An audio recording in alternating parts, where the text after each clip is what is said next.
Feel free to start whenever. It's recording? Yeah. Nice. This week, we begin with a point of pessimism. In the last episode, it was presented a list of friends and enemies of this show. Now, as for the enemies, no one was expecting to be hearing any responses. No doubt they were afraid, and how should I say, they buried their heads in the sand. But the list of allies, or I should say potential allies, you know, Bonnie Blue, Sir Keir Starmer, the Menendez brothers, and so on, has not provoked even an email. For this classic example of late capitalist revolutionary failure, I am very disappointed. This, I think, poses for us an interesting paradox. On the one hand, we have a desperate yearning for radical change being articulated across all levels of society, and yet we have also this very characteristic hesitancy to take up action.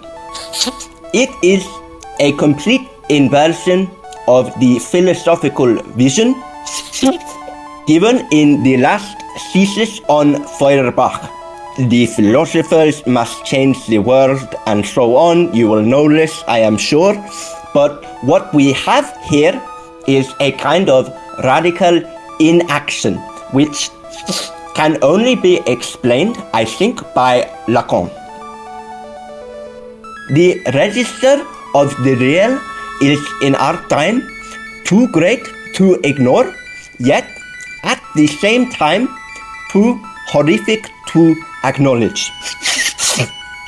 I recently gave a seminar in men's public bathroom in Ljubljana, where I made concrete presentation of precisely this notion of passive activity, when I contradicted my usual conventional heterosexuality and even my internalized gender norms by playing the part of what is known as power bottom.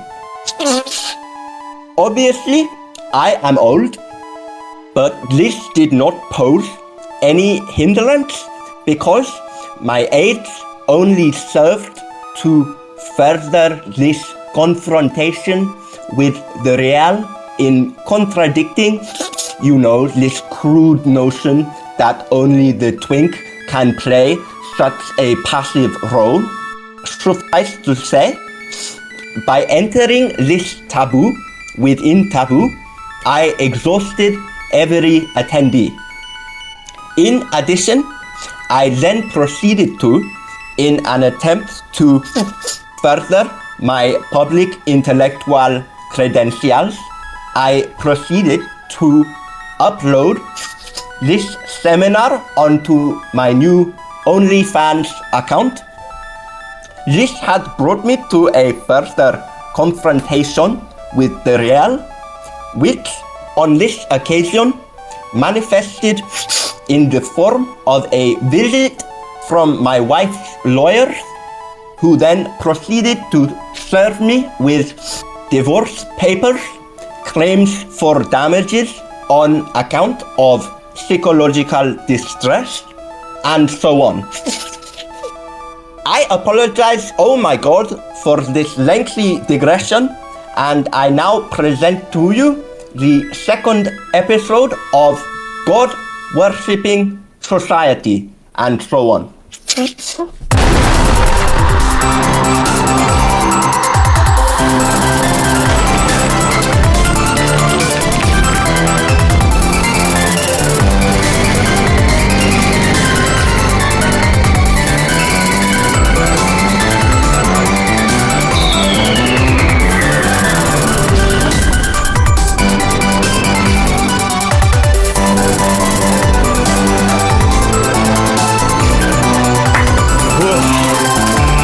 I'm amazed we got Zizek to comment on the first episode of GWS. That's crazy. I feel like I'm hyperventilating for some reason. I have no idea why. Well, I mean, yeah, it's great to have him on the show. And he's gone. Oh, yeah, that's a shame. Well, he only sent it in, the file into us. But, very, very kind of him. I hope he's on the friends list, is he? I don't know. I think he's ambiguous at the moment. Yeah, we'll have to check out his OnlyFans first. Yeah. Well, how are you doing, Felix? I'm very well, thank you. And how are you? That's good. Great time for me to ask. Yeah. Yeah. Well, we got some interesting news this week, I think, to stimulate our conversation. So you've got some news to give us. Would you like to go first, or would you like to? Or should we start off with the Epstein stuff? I think we got to start off with the Epstein files. I don't think we can just gloss over that. Yeah, I mean, it's been a fun week for everyone who's interested in the Epstein files, because the Democrat Party have published some emails sent between Mr. Epstein and other people, including his brother Mark. I was going to say Mr. Epstein and Mr. Epstein. No, neither did I. I didn't know anything about Mark, but he's kind of like I think he's like trying to lay low. You'd think so, especially with given these emails. Yeah, he probably doesn't want to kill himself by accident. So it's tragically die by suicide to the back of the head. No. Yeah, but there's two things which came out which clearly meant to discredit Mr. Trump. Yeah. God save him. The first of which is an email talking about how he spent hours at Epstein's place with a victim and hasn't said a word. So what we do know is that Mr. Trump is not a rat. No, he's not to say. The thing of ours, that's like the worst thing. Yeah. And the Democrats redacted the name of the victim, but then I think the Republicans published they published the same email. It's becoming a really fun kind of back and forth. Potato. The Republicans published another email where they unredacted the name, and it was Virginia Giuffre, who obviously killed herself earlier this year. There's now her testimony. Did she directly say that Donald Trump was involved? No, that's I think why the Republicans unredacted the name. Yeah, because I think she explicitly said that Trump wasn't involved in any of that. Yeah, he was there, but he wasn't involved in any of the abuse. Noncing. Sorry, and in her memoir, she doesn't mention Trump. Yeah. So I guess that's why they released it. Yeah. But it's very funny because the overall. Oh, and then obviously the other email, the Bubba email. The have you got the photos of Donnie sucking off Bill Clinton? Now that is real. That's real good stuff there. Which there was a tweet published ages ago by, I can't remember who. I think it was like the Russian Prime Minister or someone saying saying that something along the lines of Mossad are not the only people with like an archive of videos with you and Donald Trump or something like that. So well, people have been joking for years that Putin's like got something on Trump, which is why Trump's been like fairly friendly with him. And the email explicitly says, "Does Putin have the pictures of Donnie blowing Bubba?" Bubba, yeah.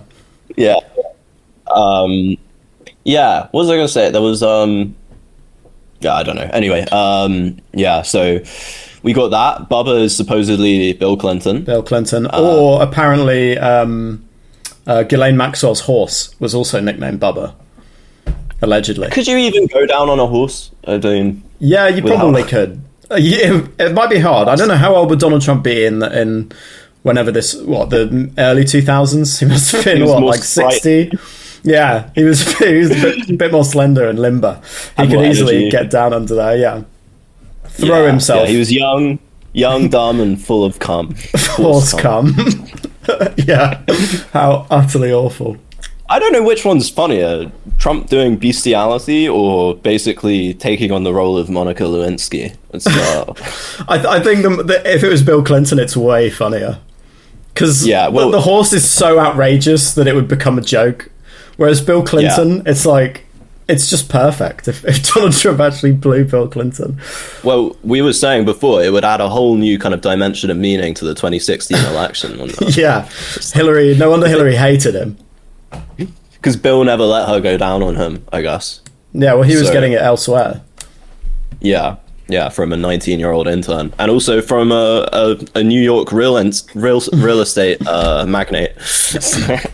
Yeah, and the head of The Apprentice. The US But what it seems to me, I think the only reasonable conclusion is that basically the Epstein files look bad for everyone. Yeah. But therefore it's in neither party's interest to release the whole thing. So yeah, but they're just finding really incriminating pages that they can just chuck at each other. And then doctor very slightly and all this stuff. Like, we'll redact a couple of names and then we'll unredact them. Everyone's probably in these fucking files at this point. There's just so much shit. Well, you got Stephen Hawking. Yeah. And Chris Tucker. Chris Tucker. Yeah. Yeah, literally everyone. Michael Jackson's in them, I think. I mean, that's not that surprising, but...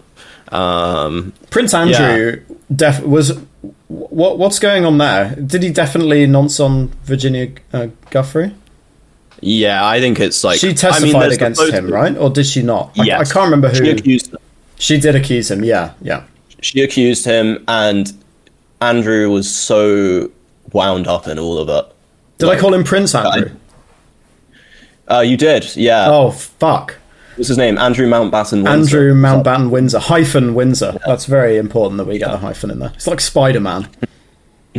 Yeah, you got to have that nice, like, Norman double-barreled surname. Yeah. Well, I guess it's more Hanoverian, isn't it? Yeah. What they called that? What was their name before this? They changed their name to Windsor. It was like Saxe Coburg and Gotha. Yeah. Triple barrel. Just keep adding names on. They really weasel their way into everything, don't they? Yeah. Better not say anything in case we die tragically by suicide to the back of the head. Yeah, I mean, in contrast to all the anti-Semitic conspiracy theories, the reality is that it's actually Germans who are secretly running the world. That's the problem. It's a it only took 2 wars to get there, but they're finally running everything. This is my new ideology. It's like inverted Nazism. Okay. Yeah. Social nationalism, and it's the idea that that Germans have infiltrated every aspect of society and are secretly starting all the wars. Well, actually, not even secretly starting. They are just starting wars and making themselves lose so people don't get suspicious. Which brings us to another piece of news, which is Germany's rearmament. Continued rearmament. I mean, they've been going for a while now, haven't they? Yeah, but they passed Rheinmetall stocks are crazy. Yeah, they passed this thing where all the 18-year-olds, I think, have to do like a medical checkup. They wanted to do a conscription thing, but then that didn't go through. But I think it's just like a medical checkup across all pre-conscription people who are like, so age, to see how big an army they can assemble for. Well, Denmark are calling up Denmark are calling up everyone, men and women are being conscripted. Oh, really? In Denmark, yeah. I was reading an article in the Times about it today, and there's a bunch of they interviewed like random people on the street, and there's a group of 3 girls who are like, yeah, we should get the women in the army. And then all the rest of the article was interviews with women being like, I'm really scared I'm going to be conscripted. Yeah. And there was one guy they interviewed in like the waiting room getting called up, and he was like, I'm a pacifist. I think this is wrong. It's like, who wants to be fucking drafted? Yeah. I mean, when you look at like, World War One or World War Two, and you hear the veterans saying like why they went to fight, like the only reason really is that all their friends were. Yeah. So I guess when that happens, it makes it a lot easier to join the army. Like, if everyone is doing it, pretty much. Yeah, if there's no one to go out with anymore, and like all your mates have gone, you go to the pub and it's empty because everyone's in the army. Why would you not go? And there's nothing for you here, basically. Yeah. And then, what did you do in the war, Daddy, in 40 years when your daughter asked you? And you said, oh, well, played a bit of Hearts of Iron at home. I was a key worker. Yeah, I was in the NHS. I was in the NHS. I was an administrator. Probably won't exist anymore. Yeah, I was one of the 25 billion administrators in the NHS. Yeah, to administrate. So 4 that's doctors. exciting. So yeah, yeah. Would you sign up, or would you? I mean, I really wouldn't want to. Like, I wouldn't want to either. I think I would die pretty quickly in a war, but I guess like if everyone's doing it, like, you know, you don't want to be the one who's like, oh, I'm not going to fight. You know. Yeah, I think I would be shamed into doing it, probably. I don't know. I just for me, it's more just like the country's a bit of a state. It's not it's not worth fighting for. It's more just like the cohesion of the country. You know, we were talking about like a national spirit that I don't think the UK really has much of one anymore. Yeah, I want to die for something. Yeah, the European federal state. Yeah, you know what? I see more spirit in the EU than I do in this country. Because it's a new thing. Yeah, I think the EU will grow into a huge nation state over time. Yeah. Because of the threat of Russia, probably. So yeah, absolutely. I think there is, you know, I think, and that can be inspiring. They just got to change the name. They got to stop calling it European Union. I've got a better name, which would be, I think we go a bit Carolingian with it, and we call it like the Holy Roman Union or something. Yeah. Like that. Integrate everyone, and then everyone, instead of being like you know, members of the European Parliament, MEPs, we have elector counts. You know, we have princes of the European Roman Empire, the Holy European Empire. The president gets the title Caesar or something. Yeah, the Kaiser. I think that would inspire people, though. You know, that would be way cool. And then you could use that to draw in, you know, like the North Africa and the Middle East, and say, look, you guys are Romans as well. We're all Romans. Yeah, and, you know, we all used to be part of the empire. Yeah, basically. Because you say we're all Romans. Yeah, this is a good idea. Yeah, wow, we've come a long way in this political discussion already. Talking about the glories of Europe, Europa. Yeah. Europa, yeah. What have we got? Other news? What else is going on in politics? Sorry? What else is going on in politics that's actually remotely interesting? We got the Hideo Kojima thing. Hideo Kojima taking a photo with a cartoonist, and it turns out he took a photo with a cartoonist, and the guy was writing for like he was in support of a Turkish anti-state thing, or like a Syrian Kurdish YPG militia, accused by some humanitarian groups of using child soldiers. You know what? Hideo Kojima should have stuck with it, because there's so many Metal Gear games where there's in Metal Gear Solid 5, you go to Africa and you get in trouble for killing the child soldiers. You can still do it, but you do get in trouble for doing it. Well, look, you know, they're armed. What are you going to do? And what are they called? They're called Militaires Sans Frontières, is who you fight for in the game. So kind of Doctors Without Borders play on that, killing child soldiers. So you know what? It's a French thing. Yeah. Well, I mean, they don't like that. You know, I don't know where I was in going Metal Gear. I've only played the first Metal Gear. That is a good one. With Otacon pissing himself. Yeah. But all the games are good. Metal Gear Solid 3 is worth playing for the PS2. I will play it one day, because it is one of those games that like everyone talks about. So yeah, it must be good. 3 is very good, because all the cutscenes seem really normal, and then suddenly a little hotkey will come up. You can press right bumper or left bumper, and you see through Snake's eyes.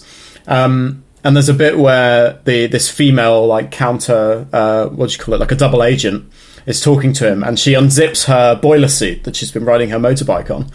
And if you click the button to look through Snake's eyes, he's just staring directly at her tits. It's very Kojima. He's very cool. Yeah. I don't know. Do you have any political headlines you would like to discuss? Or there was the thing about Wes Streeting definitely isn't trying to oust Keir Starmer. Break this down for me. I'm trying to figure out. I can't find a clear article on this, because it's all like opinion pieces and shit. Yeah, I'm not sure entirely what happened. I think someone leaked from Number 10 leaked that Wes Streeting was trying to put himself up to run for Prime Minister and oust Keir Starmer, and then Wes Streeting said he wasn't, obviously because he has to. And then Keir Starmer said, "What the fuck are you guys doing? Why would you Why would you say this? Now it makes me look weak." Wes Streeting's a bit of a geezer, isn't he? Wes Streeting, he's the health secretary, I think, right? Yeah, but isn't he like pretty hardcore guy? Yeah, I think so. This is the kind of political analysis you get. He's a pretty hard from God worshipping society. The point is, if it got down to the level of fisticuffs between Sir Keir Starmer and Mr. Wes Streeting, I think Sir Keir would not fare so well. No, I think you're right. I think, you know what? I watched the remembrance service laying the wreaths at the cenotaph. Keir Starmer's pretty cool looking, I think. He does have quite an air about him. Yeah, I think he looks quite prime ministerial, at least. He's got like a technocrat kind of vibe to him. Yeah, the glasses, very well done hair. Yeah. And then you hear him talk and it kind of fades away. The voice is awful. The voice His is voice so really bad. lets him down. Yeah. Should we move forward to some science news? Yeah. So, I mean, what I wanted to talk about, so there was this article, let me pull it up real quick, about Sam Altman and husband funds startup to edit baby's genes. So, Sam Altman is I didn't even know he was gay either, so anything we say is completely without any kind of bias. He was gay, Sam Altman? He was gay? I had no idea. I didn't even know he was sick. The OpenAI chief executive, Sam Altman.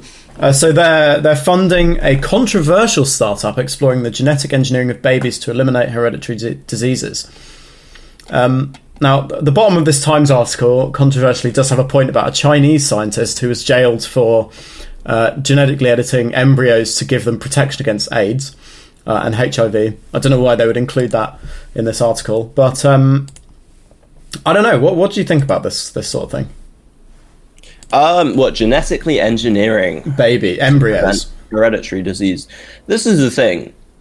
I don't know how much we understand genetics to be able to do this without unforeseen consequences, like creating new diseases that you couldn't have predicted or whatever. Yeah. I don't understand genetics enough to be able to know that, but that would be my first concern. If I was like, a statesman and I was trying to figure out how to legislate something like this, that would probably be my first concern. Yeah. The other issue is what are Sam Altman's motives here? Like, I'm very suspicious of these guys. Yeah. Not because they're gay. No. Yeah. But because I don't trust these tech people at all. Yeah. If it was Elon Musk putting, billions into genetically engineering babies, especially with the South African background, one would, you'd instantly be like, hang on, what is a hereditary disease to him? Yeah, exactly. But I guess with Sam Altman, we know that he's not trying to eliminate gay people or anything like that. So that he gets a tick by his name for that. Yeah. Unless he's a self-hating gay. Straight people, is that? Yeah, eliminate them. I mean, we're basically reaching the point where you can have a child without a person, effectively. Mm-hmm. So on the first point, the engineering side is a lot easier to do if only one of your so you have a pair of every gene, right? Yeah. So if one of them is broken, you can just basically remove it and then allow the body to replicate based on the other strands. So each gene has two strands to it. If you break one of them, the body will then use the other one as a template. So it's very easy to do that kind of thing. It's hard to do it if you're already grown. If you're a baby and if you're an embryo and you've only got a few cells, you only have to do it to 10 cells or 4 cells, because every replication will maintain that change. It remembers it, so to speak. Yeah, well, exactly. You've changed the DNA, so every cell after that will have the change you've made. But if you do it to me, I've got billions of cells in my body. You have to target it. It's hard to do. Yeah, I don't know. Yeah. I think any concerns about like eugenics, obviously, it has to be legislated well. But I think it's a good idea to remove hereditary diseases. Absolutely. From embryos. I think if someone is faced with your baby will suffer for 20 years and die a horrific death, or they will live to a normal age and have no disabilities. I genuinely don't see what's wrong with that. No, me neither. Yeah, I that's the thing, I guess. It's just that the people who have the wealth to be able to fund this kind of research, they seem like pretty strange people, and like that would be my concern. Is like, what are it's like, why? What else do you want from this? Because you haven't got that much money from giving it all to people. Yeah. And also, if you look at history, like the way laws tend to work is like they only ever really, not always, but it's very rare that a law is effectively able to preempt something going wrong. Law is normally somewhat retrospective in that things go wrong first, and then people get upset, and then the laws come about. Like, and I don't see much of a precedent historically for things going any other way. So that would be a concern, I guess. But you know what? I believe in moving forward, and like gene editing is going to be a thing. Yeah, like a big thing. It's going to change everything. I don't think you can hold that back. Yeah, it's like, but yeah, I just wonder what their motives are. Are they trying to get rid of women? Is that what this is? I wouldn't. I mean, you know what? This is the thing. I mean, there was an article the other day about how I think now 2 gay men can make a genetic baby themselves just with 2 sperm. Yeah, basically, because you can take all you need is a single chromosome from an egg, and then you and the mitochondria, and you basically have a free cell to do whatever you like with, and then you can stick your 2 sperm together, and you've basically got a full genome. So it's like an empty egg with just an empty egg with mitochondria in it, and I guess an X chromosome, because you wouldn't have that in your sperm. There's a little bit thrown in there. Well, you might, I guess. You might, you would probably just have your 1X chromosome, because that's all women have your 1X, and then your men have an X or a Y, and that's what determines your sex. At birth. So yeah, it's completely possible. They wouldn't need to genetically engineer. I suppose you could get rid of all X chromosomes. No, I think getting rid of women would be hard.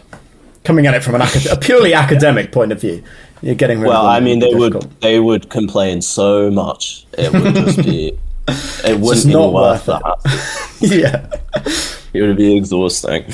Yeah, I think you know what, and people who say you could create a master race. I think we should create a master species. We should master humanity and genetics. We mastered. That's a more inclusive term for eugenics. Yeah, precisely, but it's good eugenics. Inclusive. We've mastered electricity that allows us to create this podcast. We should master our genetics too, and make super soldiers. And then I could be 6 foot. Yeah, and I wouldn't have to be a short ass, and we could. Because look, if we don't do it, the Chinese will do it. Yeah, I wonder what they would do with it. Well, I mean, they obviously arrested this guy for preventing baby AIDS, but I just think that's because he wasn't working on making super soldiers.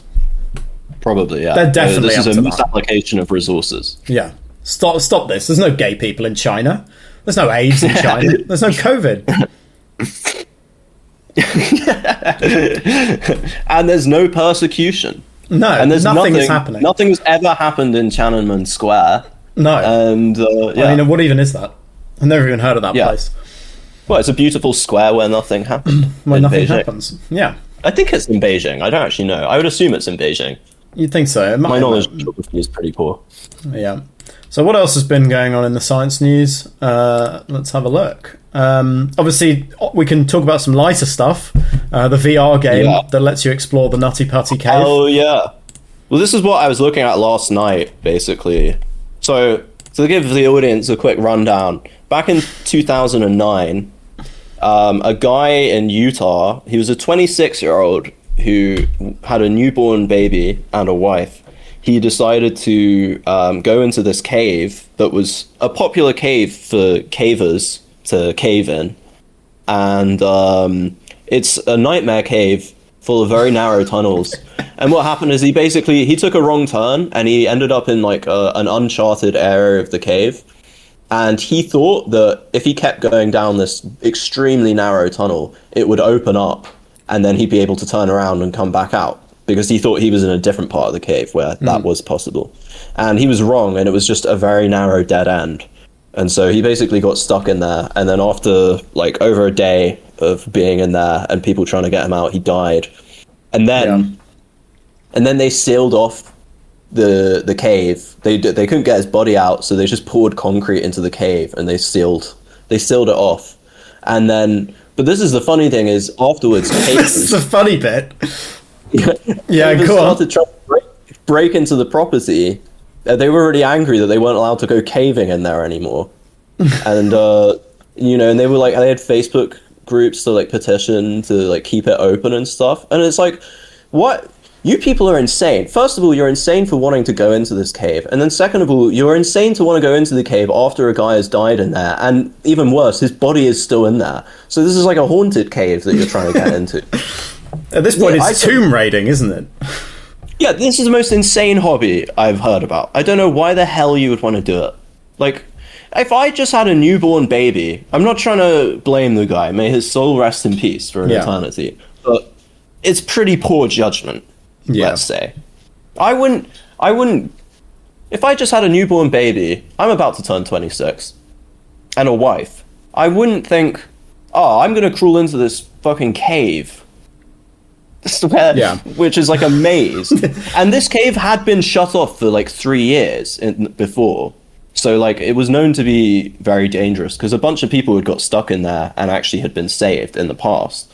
It's like, why the hell would you do this? The bit he got to just before he took the wrong turn was called the birth canal. Because it's so tight and you really have to squeeze through it, and then he took the wrong turn. So now there's a VR game. Yeah, so that's why this is in our tech news section. There's a VR game, which I watched. It looks actually like the most unpleasant game you could actually play, I feel like. Especially with the real context behind it. Yeah. And within the game, like when you get to the bit where it's like where he went down to die, there's like writing on the wall, say it with like an arrow saying, if you go down here, this is where John Jones died. And then the worst bit is you see the guy crawl down the space in VR, and then you see him turn around and go back, and you're like, shit. Yeah. And I'm like, why didn't you go down the whole way? But it's more like you can't turn around. This guy just moves his head because he's in VR, but in real life, I'm not a cave kind of guy. I'm not claustrophobic by any means, but I wouldn't want to be fucking about. Yeah, I mean, at that point, it's not a phobia because it's not irrational. No, it's like I don't want to die in a cave.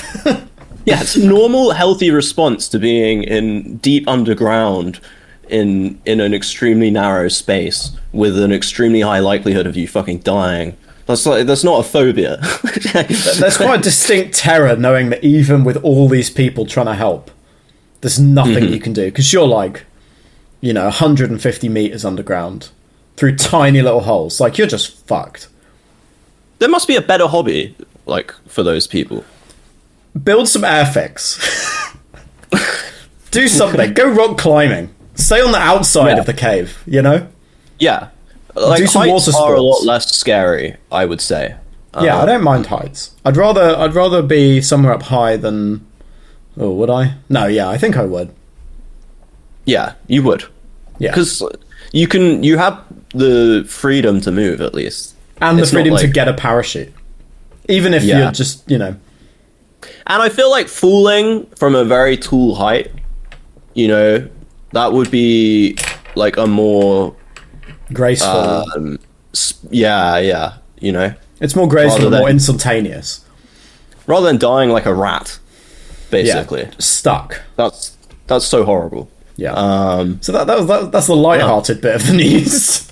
Yeah, that's the fun section. Yeah, that's the happy little kitten stuck up a tree. I mean, there was Tom Brady trying to clone his dog. Yes. Saving bits of his dead dog to clone. Yeah, and his new dog is a clone of his old dog. And apparently, a new dog. Another dog with the same breed. Yeah. It's not going to have the same consciousness. Yeah, it's not going to have the same lived experience. Exactly. You know, it's basically a different dog. You can't really... You know, that's the thing with cloning is... You might look like me, but... This is just... It shows the kind of reductionistic attitudes of these people, that they think that they can bring back the soul by replicating the body. But we men of Wissenschaft know that this isn't true. We are able to distinguish. I think it maybe the element of it is like, if it's almost like his dog had a daughter. You know, this is like the continuation of my dog's lineage. It's just a high-tech version of dog breeding, which is something we've been doing for thousands, possibly millions of years. Yeah, pretty much since we domesticated dogs, which is what, like 50,000 years ago, something like that. Is that how long ago it was? I don't know. That's just my guess. Yeah. Man, that would have been a cool time to live. Hanging out with wolves, and then you turn them into fucking Pekingeses. Tiny crazy. Little idiot dogs. And then, like, cats just start kind of domesticating you. They're just so cute. You just got to give them food. They tried it. Humans were like, maybe we can get these ones too. And then did we know. Yeah. And then the cat wakes you up at 4 in the fucking morning to go and give you some food. Little shits. I got... One of my neighbors has a cat. I think it's like a cross between like a Siamese and a Burmese or something. It's like beautiful. But he... outside my house, there's like a narrow footpath. We're not on a road. And this cat is like always perched up on the wall on the side of the footpath, just screaming at people. It's like... And if I leave the door open, like when it's hot out, like this cat just kind of walks in, and then it would just like sit on the sofa, scream at you, kind of walk around looking for food. And it's just so funny to think that in this creature's mind, this is its property. Yeah, all humans are there to serve it. Yeah, we're like peasants who are just like on the land or whatever, and this cat's like a lord, and it like owns the land, and that's why it thinks it can just walk into my house and do you feed it and try and get my food. No, because I don't want to steal it, you know. Yeah, I would love to, but I feel like then there's a risk that the cat might just feel like it can spend more time here than it would with its owner, and like that does happen. I feel as though that's a failure of the owner, though. Yeah, I guess, but it's such a beautiful cat, and it's probably worth so much money. Yeah, I wouldn't want to. I wouldn't just steal someone's cat. No, that's fair. Yeah, but it's so funny just seeing it walk around out my window, like on the land around, the way it's like prowling, and it's just like lording over everyone. It's like such an arrogant animal. I get some cats in my garden occasionally. Obviously, I was at my parents' the other day just to look after their cats. So got to hang out with some cats. Yeah, got woken up at like 5 in the morning. Just because, you know, food required. I am going to get a cat at some point soon. When I have the money, when financially I'm a bit better, I'm definitely going to get a cat. I've already figured out the name. It's going to be Chairman Meow. Chairman Meow, classic. Yeah, so... And then I guess I'll get 2, actually. But I think my girlfriend can decide on what we'll name the other one. Since I've kind of vetoed the first one's name. With cat names, you have to imagine yourself like shouting into the garden the cat's name. Chairman. So, you know, yeah, meow. You know, you can't just, you know, you can't be shouting like Hitler or what H.P. Lovecraft named his cat into the garden. You know, you really don't want to be doing that. But I live in Bristol, which is a very left-wing city, so calling it Chairman Meow, I think, Meowks, probably fine. Yeah, Paul Meowks. Yeah, and then obviously the big science news of this week it's not really. Is it? Okay. I doubt any scientists are talking about it, but obviously, and this is why we had our guest appearance for the intro monologue. Promoting his book. Yeah, Professor Slavoj Zizek has published this week his new book called Quantum History. I'll find the summary that was given on that does sound quite scientific, but I didn't know he was a scientist. So here's a little, I guess it's like the blurb. A panoramic view of the cosmos must begin with the tension of a single political moment. In quantum history, Slavoj Žižek brings together Hegelian dialectics, Lacan psychoanalysis, and quantum mechanics to rethink history, reality, and political possibility. Now that is pretty ballsy. Wow. Because most academic philosophers these days like dealing more with minutiae, or minutiae. Rather than a theory of unification. Yeah, like a big system. It's very German. Yeah. So, yeah. Which is like science, to be fair. And it's quite scientific, you know. It's like a holistic way of doing science, I guess. Piece by piece. It tends to be, I mean, science is, 100% of scientists do like 0.5% progress to the next big thing. And it's only one person who makes that step. But without everyone's contribution. Because when you're doing natural science, what you're doing is analysis. You're breaking things down into components, really, to understand how they're related to a bigger system of things. Yeah. Whereas I guess when you're doing metaphysics, you're basically doing the opposite. You're not doing analysis, you're doing synthesis, you could say. But philosophers, like, since the 19th century have increasingly kind of abandoned doing that. Largely as a reaction against Hegel.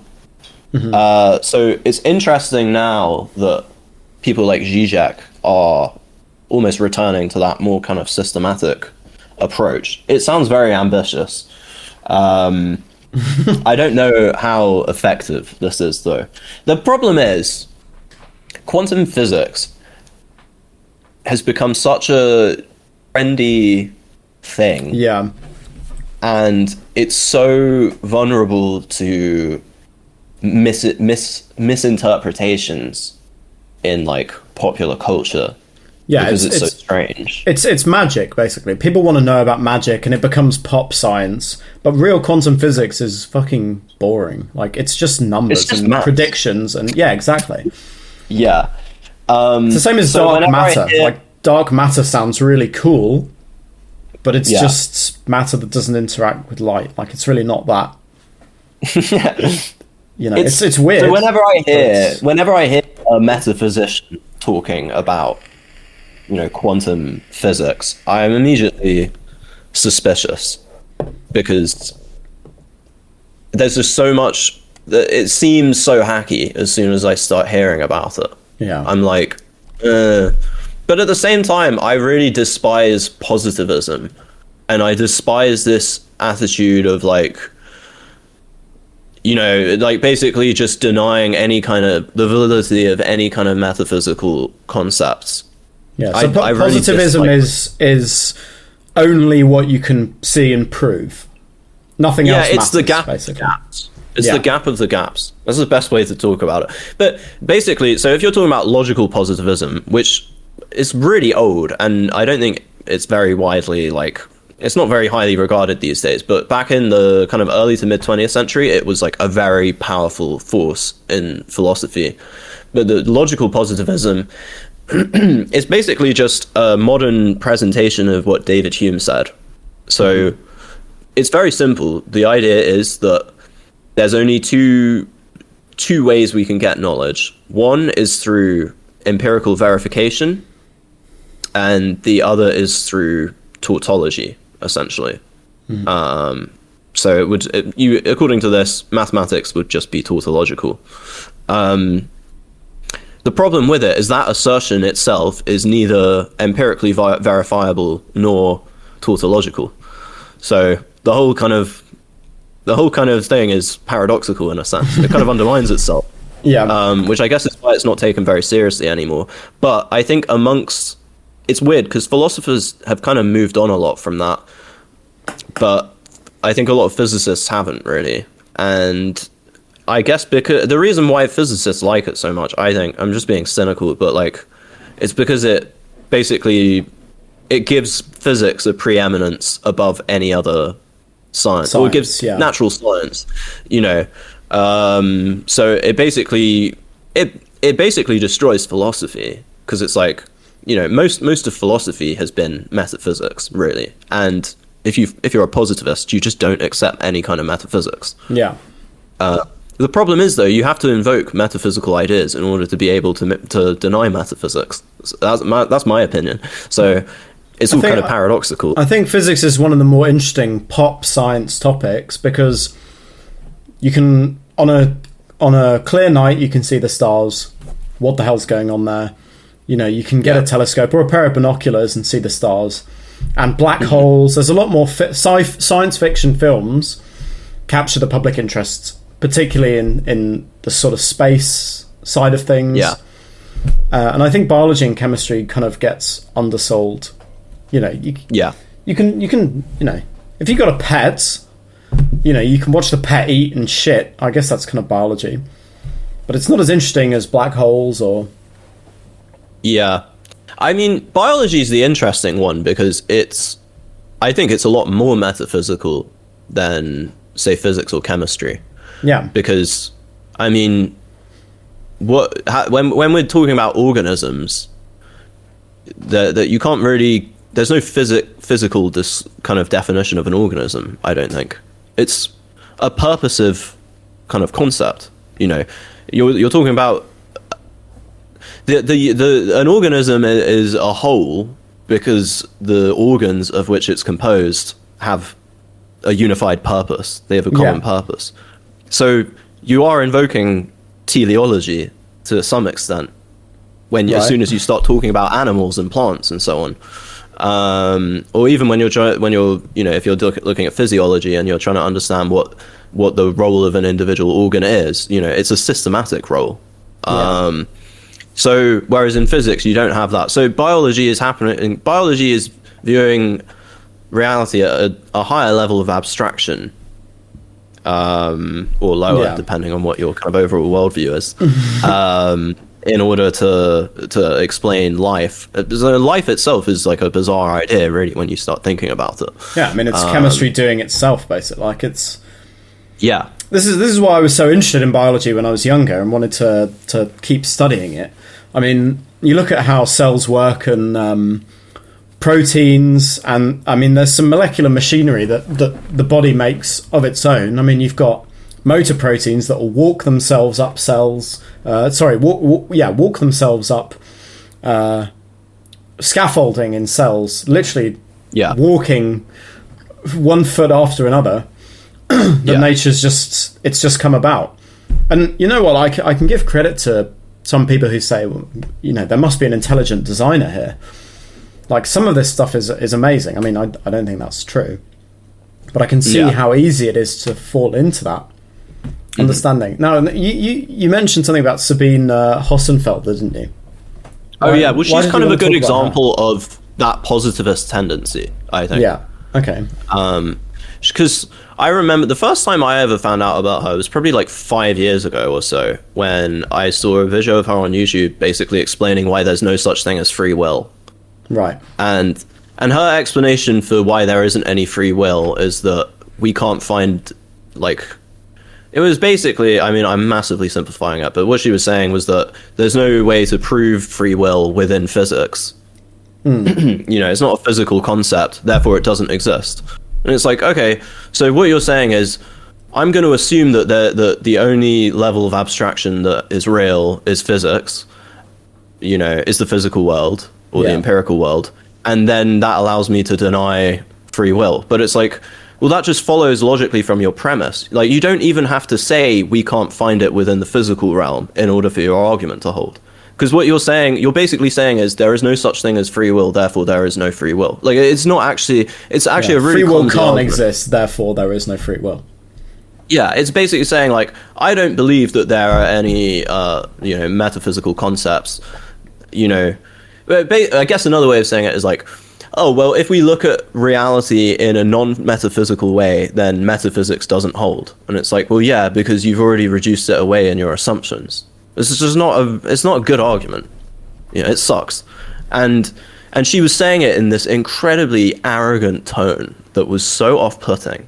And I think that combined with her Central European origins, you know, as soon as I hear someone with a German accent talking about science, I get very suspicious. I'm like, what are you trying to achieve? Like, what is your goal here? So I don't trust her at all. I found out about her a few years ago as part of she effectively advocates science denial. Like, she published a video a while ago that said something like, all physics is bullshit. Like this. All academia is bullshit.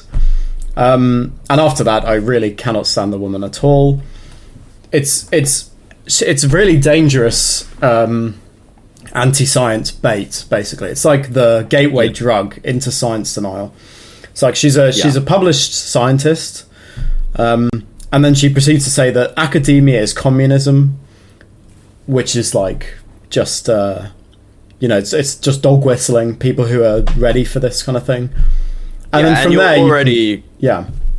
you're already targeting an audience of right-wing conspiracy theories when you start harping on about communism. Like, this is the result of like generations of American brainwashing since like the Cold War started to basically turn the word communism into a terrifying word. And her reasoning for that was that there are committees in academia that plan where money goes.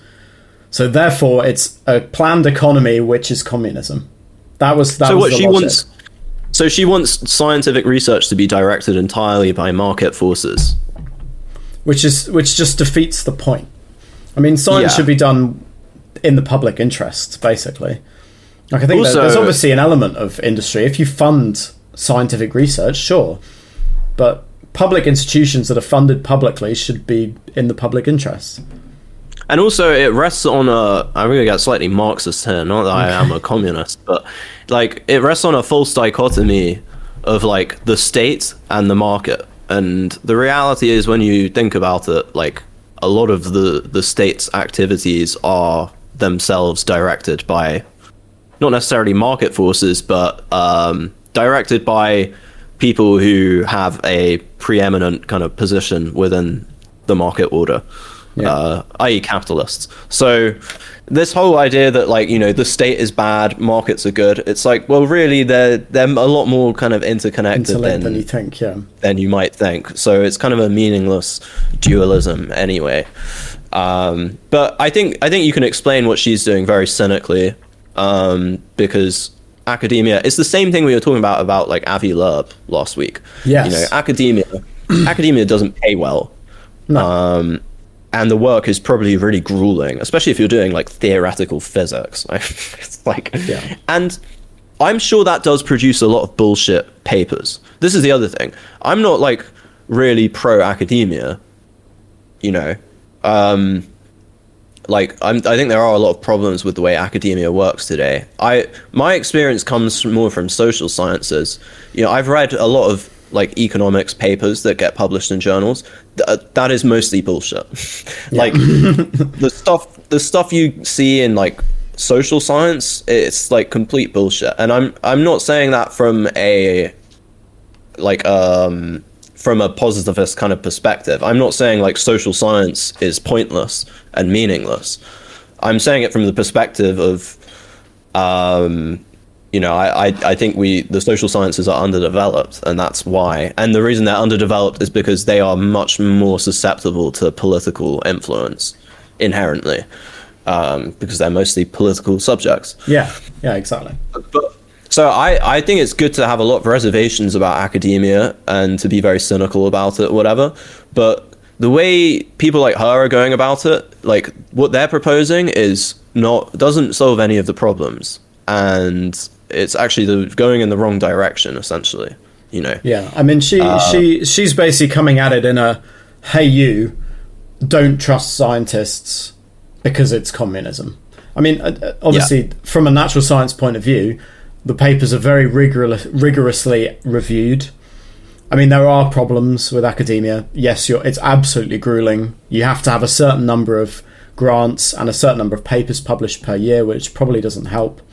And there's an awful lot of shit coming out of China as well, like a huge amount of papers. And a lot of them do have falsified results, photoshopped graphs or figures, a lot of dodgy stuff going on. But generally, science is real. Yeah, we're talking. This is I don't understand with science and eyes, especially like look at the world around you. You know, without science, we wouldn't have fridges, there wouldn't be televisions, there wouldn't be computers, the internet. All this stuff is because we understand the world, which has been done through rational science. And also, natural sciences have a massive advantage in terms of our social order. Because ultimately, say you lived in a feudal society, right? Yeah. There's not really much of an interest in having, you know, very precise, accurate, rapidly developing scientific research. Okay. Because the people who run your society don't rely that much on technological development to maintain their power, right? Because they're landlords, like, you know, and church. It's quite the opposite, really. Exactly. But in the modern world that we live in, there is a strong interest from the various groups who have power in our society to have accurate, effective scientific research. Yeah. For one thing, it allows them to develop new products. It also allows them to lower the costs of production by having, you know, more advanced capital. And then, you know, also because this like rapid development of technology and early modernity created unexpected development in military technology, the state also has a massive interest in scientific research being good and accurate because they want to develop new ways of killing people. Exactly. So it actually makes sense. Whilst this is why it's different from social science. So the overall purpose of natural science and research in natural science socially is to create new ways to raise profits and new ways to protect the people who are raising the profits from, you know, other groups of people, other groups of capitalists in other countries. So it makes sense logically that our natural sciences would be pretty accurate and pretty good. The problem with academia I have is more with the social sciences, because there the purpose is very different. The purpose isn't really objective. The purpose is to promote an agenda or, you know, preserve the social order. It's more like the same purpose that the church had in the Middle Ages, I guess. And so the social sciences have become a kind of church. Yeah, and I can say right.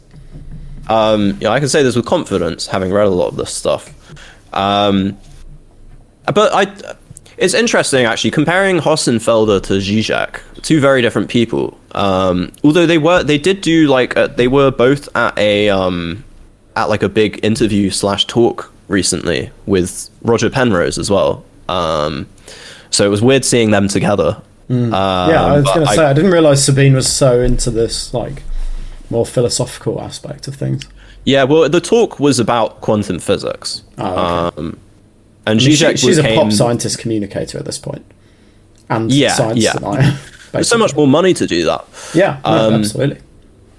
I would say, like, with Zizek, he's also a popular figure. Like, he must be so rich off of this. And he's written a shit ton of books. But he comes across as sincere. And also, like, when you look at what he's saying, he's not appealing to, like, you know, that kind of... I mean, he doesn't even appeal to the political left that much. Like, he gets a lot of flack from socialists because they say he's not... Like, they say he's, like, actually a reactionary and, like, you know, he's undermining, like, you know, Marxism or whatever. Yeah. Because a big part of his philosophy is returning to Hegel rather than, you know, continuing with Marx. Because, I mean, one of the things he talks about a lot is that a lot of Marxists have a very linear view of history and believe that we can predict history by understanding the laws of history, which is the laws of dialectical materialism. And Zizek still considers himself to be a dialectical materialist, but he's much more Hegelian in that he doesn't really think that philosophers can predict the future, and he doesn't think that that's the point of philosophy either. Hegel has a very famous quote, which is that the owl of Minerva flies at dawn. And what that basically means is it's not up to philosophers to predict the future. It's up to philosophers to understand what in the present is rational.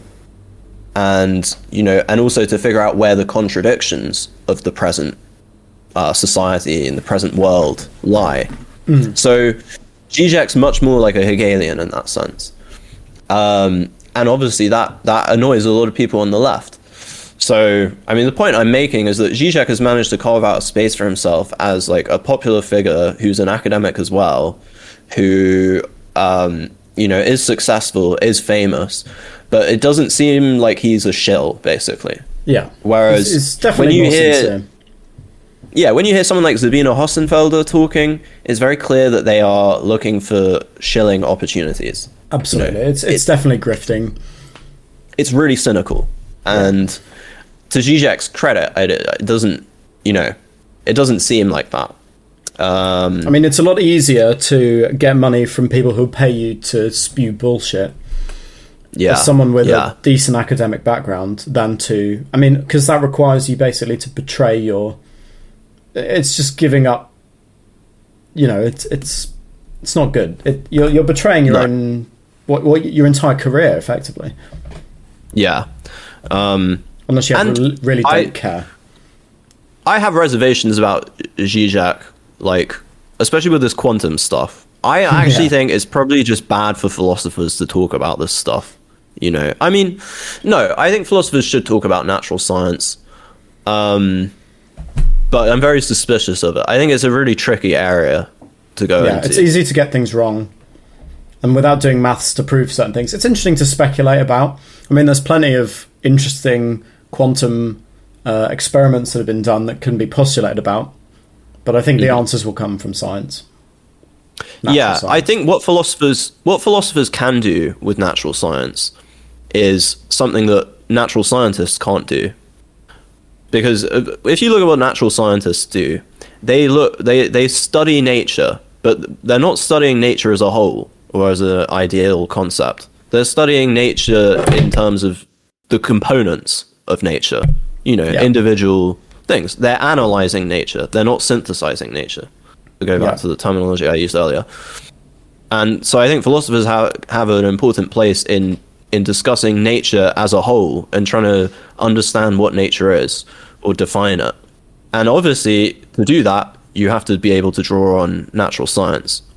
But when they start getting into... And I think the problem with Zizek's thing is that he's basically taking what he's doing is he's talking about quantum physics, and he's saying, like, this is, if you get to the overall kind of Geist of this, like the overall spirit of this, it applies to everything, So he's not really talking about interpreting it so much. He's saying, like, oh, well, this weird aspect of quantum physics, and that's actually part of, that we should incorporate that into our overall worldview, our overall kind of metaphysical. That's what I was going to say. The philosopher's job there is to like integrate the findings with science in that way, and to maintain society's cohesion. Yeah, with science as it progresses. And the point he's trying to make is just that if you're a Hegelian and you hear about quantum physics, like, it shouldn't be that shocking for you, because there's something very Hegelian about quantum physics. And in the sense that he thinks that quantum physics is an example of our inability to understand things being etched into reality, i.e. being an objective thing rather than a subjective thing, which is more Hegelian than Kantian. Because Kant's whole thing is all about finding the limits of what we can know, right? Mm-hmm. And the way he does that is he positions humans within a broader kind of reality that is partly unknowable. Mm-hmm. And so that's like the Kantian kind of paradigm. And then Hegel goes further, and he says, well, that unknowability is actually etched into reality itself. In other words, it's part of the objects essential nature that it has an unknowable thing.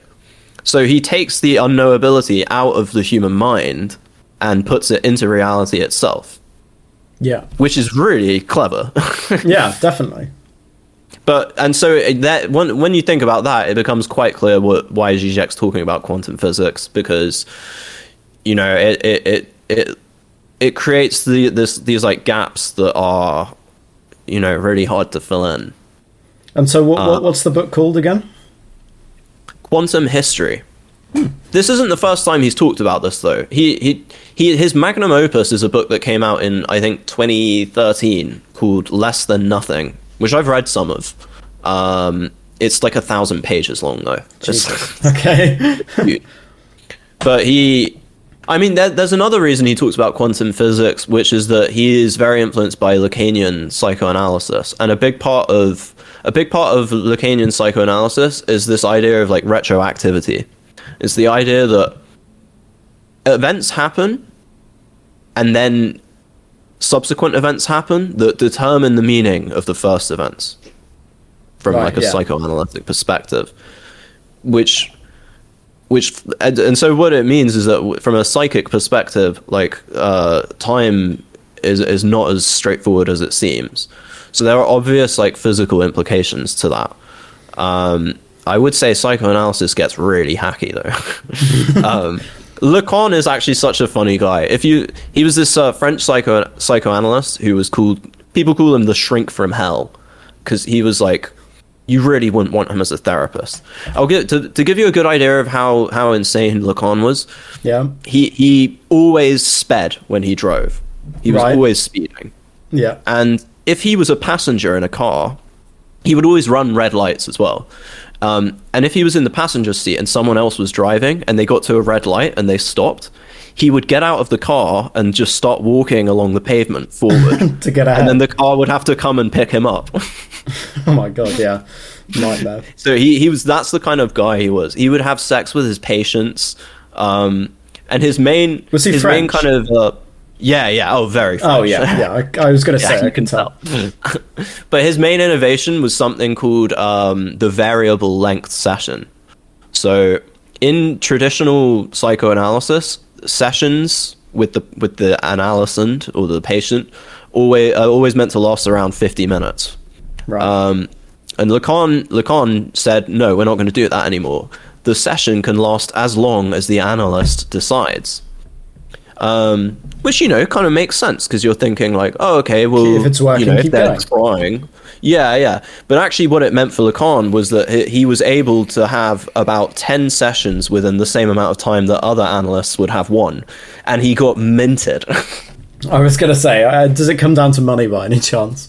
Yeah, and sometimes the session would just be, he would just poke his head out into like the waiting room and he'd just look at the patient and say one word, and then he'd just walk back into his study, and that was their session. So he was like a really scummy guy. And if you ever watch videos of him like giving like seminars and stuff in the 70s, like you think like, this is not someone I would trust. Like, this guy is insane. He would wear the most insane clothes. He always wore like snakeskin boots and like these crazy like suits.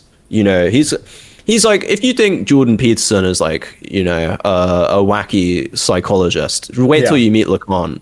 But Lacan is like less dislikable because he would never cry in public. No, you know, can't do that. He was like, and he had this really like, I don't know, theatrical way of talking. It was like really like, I don't know any French, and he was always speaking in French, but he would give emphasis on certain words, and he'd like slow down and get really quiet, and then he'd start shouting at the end of the sentence, and like it was really, and he'd do all these gestures and stuff, and he'd just say really enigmatic stuff, and he'd like contradict himself, and he'd come up with these things called mathemes, which are, this is where it gets really bullshitty. Okay. Which they're not equations, they're like, it's kind of a, you know, an algebra of sorts, or a calculus of sorts, to describe psychoanalytic phenomena. But like, it doesn't add anything at all, you know. It's just, so like, I can't even give any examples, but it would be like, you know, it looks like formal logic or algebra, but really it's describing like, you know, the subject presumed to know and like all this kind of weird stuff. But Zizek really draws heavily on that, I think, because of the idea of retroactivity and the idea of events being incomplete until some later event has happened. You can see how that could be tied in with like quantum physics or whatever. Yeah, sounds interesting. Yeah, but I wonder if the psychoanalysis is really useful. Like, I'm all for re-embracing German idealism and Kant and Hegel in our time. I think that's essential, and I think that's the only path forward for philosophy. I think that since the 19th century, philosophy has taken on two forms. There's like, you know, one of them is analytic philosophy, which is really just scientism. You know, I don't think it's like particularly useful. And then the other is continental philosophy, which is just ultimately just like, most of it is just cultural criticism. Like, it's not, there's no real metaphysics to it a lot. But then you get Zizek, who is a continental philosopher, but he's kind of returning to more of a metaphysical approach to philosophy. And I'm all for that. And I think the only way you can do that is by returning to Kant and Hegel. So in that sense, I'm quite happy about Zizek. I'll have to give this book a read. It sounds interesting. Yeah, I mean, I'll have to look at it at least. You should read Hegel. Yeah, maybe I'll have to start early on. Yeah.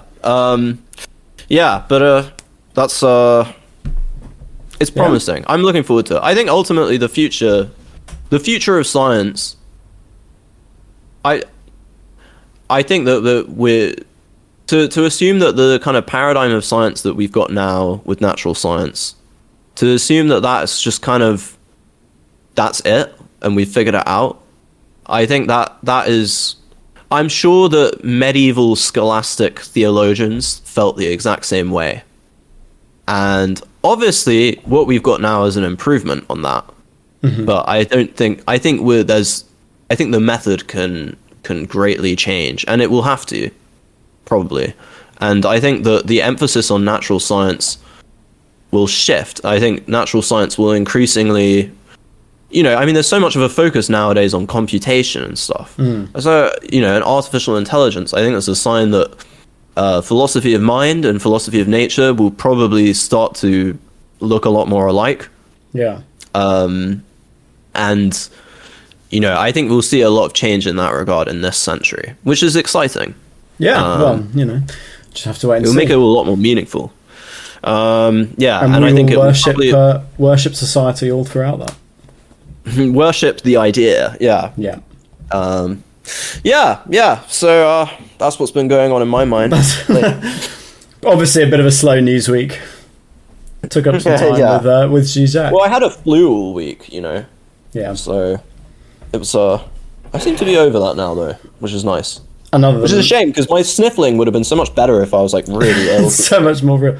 Your sniffling. Yeah. I mean, that was actually Zizek sending in a clip. Wasn't it? Yeah. I'm sorry.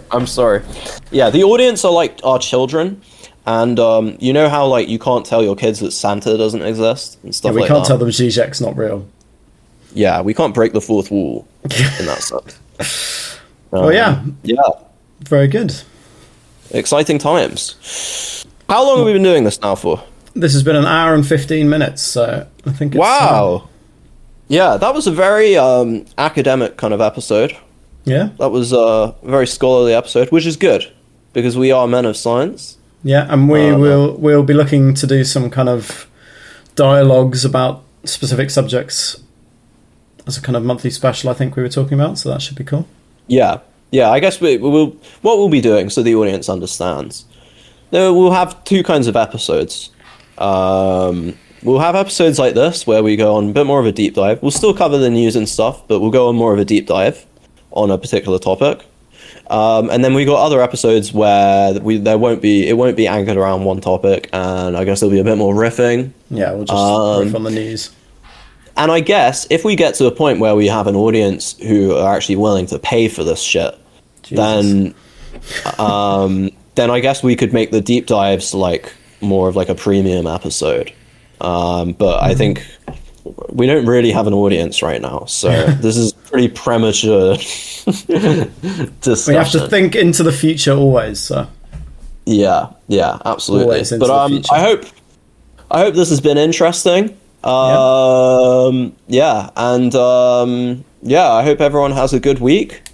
And please give us a like or a subscribe. If you don't, your mother will die in her sleep. And if she hasn't already. Yeah. After last week. And if she has, I'm really sorry. Yeah. We're sorry, but you should have subscribed and left a review. If you don't subscribe, then you will die in a horrible caving accident. How about that? Yeah. And it won't be VR. The shit's real. Yeah. And you'll be abandoning your child. And loving wife. So that you can...